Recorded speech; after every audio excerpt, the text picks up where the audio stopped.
إن الحمد لله نحمده ونستعينه ونستغفره ونؤمن به ونتوكل عليه ونعوذ بالله من شرور أنفسنا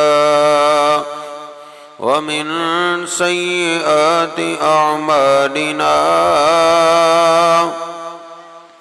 من يهده الله فلا مضل له ومن يضلله فلا هادي له أشهد أن لا إله إلا الله وحده لا شريك له وأشهد أن محمدًا عبده ورسوله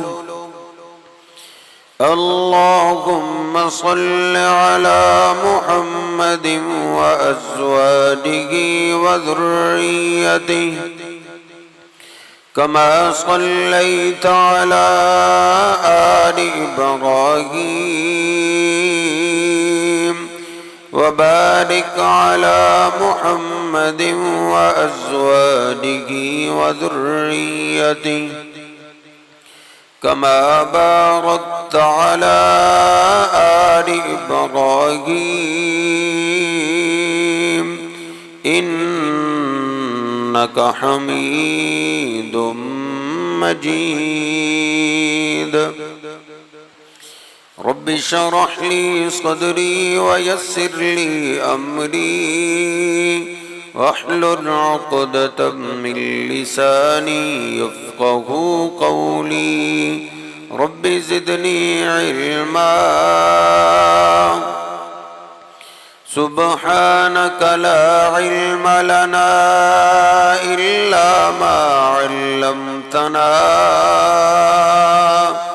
إنك أنت العليم الحكيم أعوذ بالله السميع العليم من الشيطان الرجيم من همزه ونفخه ونفسه بسم الله الرحمن الرحيم يا أيها الذين آمنوا اتقوا الله حق تقاته ولا تموتن إلا وأنتم مسلمون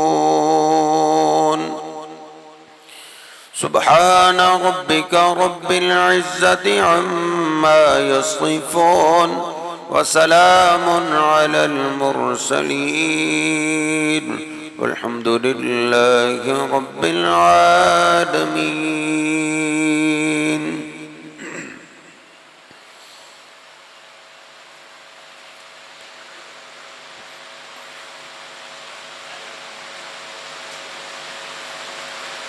اب تو دنیا کے ہر شہر اور ہر قصبے ہر گاؤں میں 5 ٹائم یہ صدا لگتی رہتی ہے کہ اللہ اکبر اللہ اکبر۔ اس کا معنی یہ ہے کہ اللہ سب سے بڑا ہے، اللہ کی برابری کرنے والا بھی کوئی نہیں ہے، اللہ سب سے بڑا ہے۔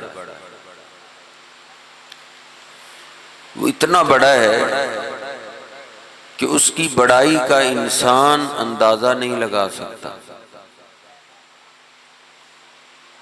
ہماری سائنس ترقی کرتے کرتے یہاں تک پہنچی ہے، کہتے ہیں جو ہمیں سورج دکھائی دیتا ہے، یہ سورج ہماری ساری زمین سے 10 لاکھ گنا بڑا ہے۔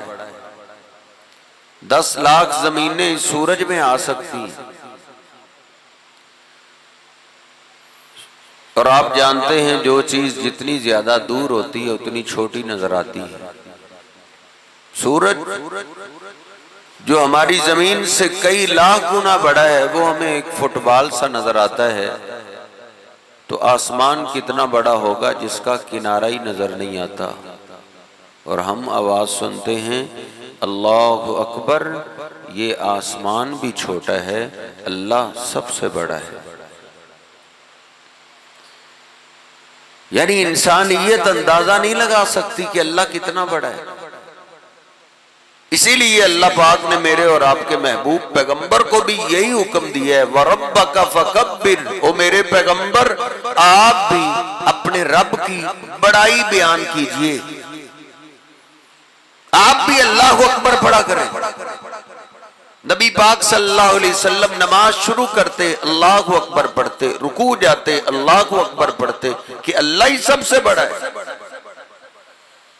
سجدے میں سر رکھ کے آپ کیا پڑھتے؟ اللہ اکبر، اللہ سب سے بڑا ہے۔ میں نے آپ کے 24 گھنٹے حدیث پاک کے اندر تلاش کیے، آپ دن رات میں 500 سے زیادہ دفعہ اللہ اکبر پڑھا کرتے تھے کہ اللہ سب سے بڑا ہے۔ جیسے وہ سب سے بڑی ذات ہے، ایسے ہی وہ شہنشاہ سب سے بے پرواہ ہے۔ اس کا اعلان ہے قرآن پاک میں 22واں پارہ سورہ فاطر، اللہ کہتا ہے یا ایھا الناس انتم الفقراء الی اللہ، اور دنیا کے لوگوں انتم الفقراء الی اللہ، لوگوں میں نہ کوئی پیغمبر بچا، نہ کوئی ولی بچا، نہ کوئی صحابی بچا، نہ کوئی عام امتی بچا۔ اللہ کہتا ہے وہ میری مخلوق کے سارے لوگوں انتم الفقراء الی اللہ، تم سارے اللہ کے در کے فقیر ہو، تم سب اللہ سے مانگنے والے ہو، اللہ دینے والا ہے، تم اللہ سے لینے والے ہو۔ واللہ هو الغنی الحمید، تم سب کو اللہ کی پرواہ ہے، اللہ وہ ذات ہے جس کو کسی کی کوئی پرواہ نہیں۔ اور آگے اللہ پاک نے اپنی بے پرواہی کا تذکرہ کیا ہے، اللہ کہتا ہے اِن یشاء یذہبکم، او میرے بندو اگر تمہارا رب چاہے تو تم سب کو ختم کر دے۔ اب تو آدھا پاکستان سیلاب کی زد میں، اللہ کہتا ہے اگر اللہ چاہے پوری کائنات برباد کر دے۔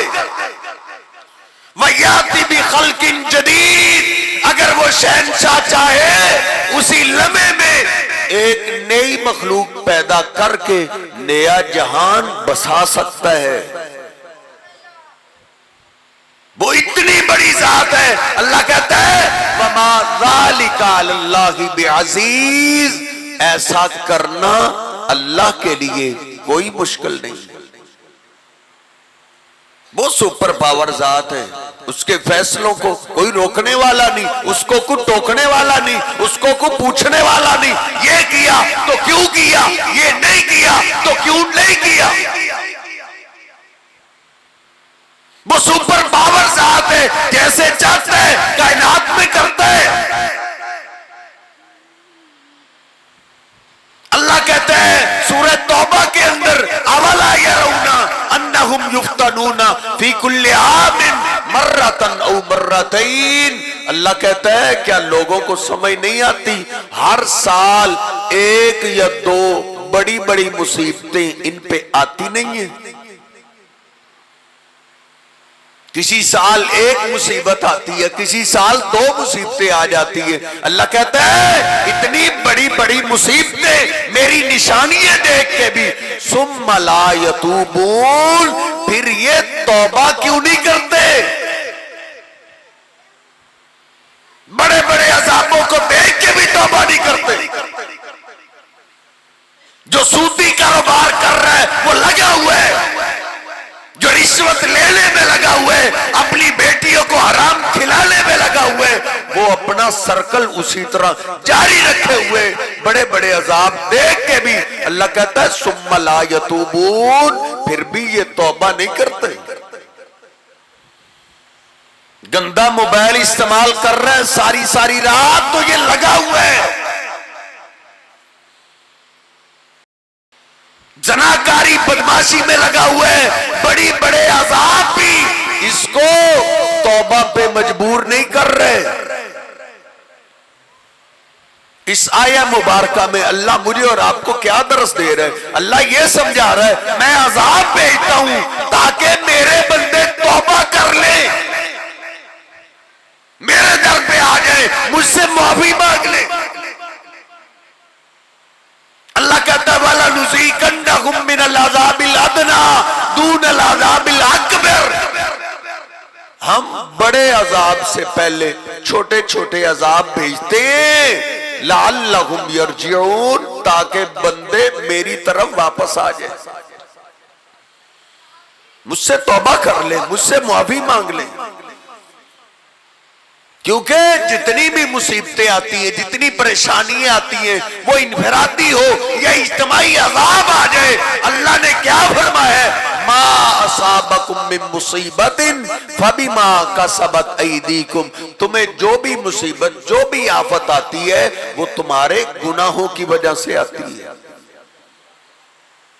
اللہ کہتا ہے وَيَعْفُو عَنْ كَثِيرٍ، او میرے بندو تمہارے بہت سے گناہ تو ہم ویسے ہی معاف کر دیتے ہیں، سارے گناہوں کی سزا نہیں ہوتی، یہ بعض گناہوں کی اللہ پکڑ کرتا ہے۔ معنی یہ ہے کہ توبہ کی طرف آ جائے، اللہ کہتا ہے استغفروا ربکم انہ کان غفارا، تم اپنے رب سے معافی مانگو تو صحیح، تمہارا رب تمہیں بہت جلد معاف کر دیتا ہے۔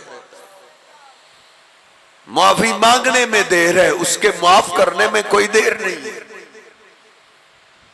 کوئی اس کی شرط نہیں ہے سارے لوگوں کے سامنے تم مجھ سے معافی مانگ، پوری دنیا کو پتا چلے اس نے توبہ کر لی، اس نہیں۔ اللہ کہتا ہے تنہائی میں جب تجھے کوئی نہ دیکھ رہا ہو تو تنہائی میں میرے پاس آ جا، تیرے معافی مانگنے میں دیر ہے، رب کے معاف کرنے میں کوئی دیر نہیں۔ استغفروا ربکم انہ کان غفارا یرسل السماء علیکم مدرارا، اللہ کہتا ہے تم معافی مانگو گے تمہیں اللہ ضرورت کی بارش دے گا، جب ضرورت ہوگی اس وقت بارش ہوگی، جتنی ضرورت اتنی بارش۔ وَيُمْدِدْكُمْ بِأَمْوَالٍ وَبَنِينَ، تم توبہ کر لو اپنے گناہوں سے، معافی مانگ لو، اللہ کہتا ہے میں تمہیں اولاد بھی دے گا، اولاد سے تمہاری مدد کروں گا، تمہیں مال دوں گا، مال سے میں تمہاری مدد کروں گا۔ معافی مانگنی چاہیے، معافی، ہاں معافی تو تب بھی بندہ مانگتا ہے نا پتا ہو یہ میں گناہ کر رہا ہوں۔ ایک بندے کو گناہ کا پتہ ہی نہیں، وہ گناہ کو گناہ سمجھ ہی نہیں رہا، وہ توبہ کیسے کرے گا؟ کون سا ایسا گناہ ہے جس کی سزا، جس گناہ پہ اللہ کو سب سے زیادہ غصہ آتا ہے اور اللہ اس کی سزا ادھار نہیں کرتا، دنیا میں ہی نازل کرتا ہے؟ کئی جرم ایسے بخاری شریف میں، مسلم میں، نبی پاک صلی اللہ علیہ وسلم صحابہ میں ایک دن تشریف فرما تھے، آپ نے فرمایا اجتنبوا السبع الموبقات، اور میرے صحابہ کئی گناہ ایسے جو گناہ معاشرے میں، جس معاشرے میں، جس محلے میں، جس گھر میں، جس شہر میں، جس صوبے میں، جس ملک میں وہ گناہ آ جائیں تو ان گناہوں کی وجہ سے اللہ دنیا میں عذاب نازل کرتا ہے، وہ گھر برباد ہو جاتا ہے، وہ محلہ تباہ ہو جاتا ہے، وہ گاؤں بربادی کی طرف چلا جاتا ہے، وہ شہر مٹ جاتے ہیں جن میں وہ گناہ آ جائیں۔ صحابہ عرض کرتے وما غن یا رسول اللہ، اللہ کے رسول ہمارے ماں باپ آپ پہ قربان ہو جائیں، وہ ہلاک کر دینے والے گناہ کون سے؟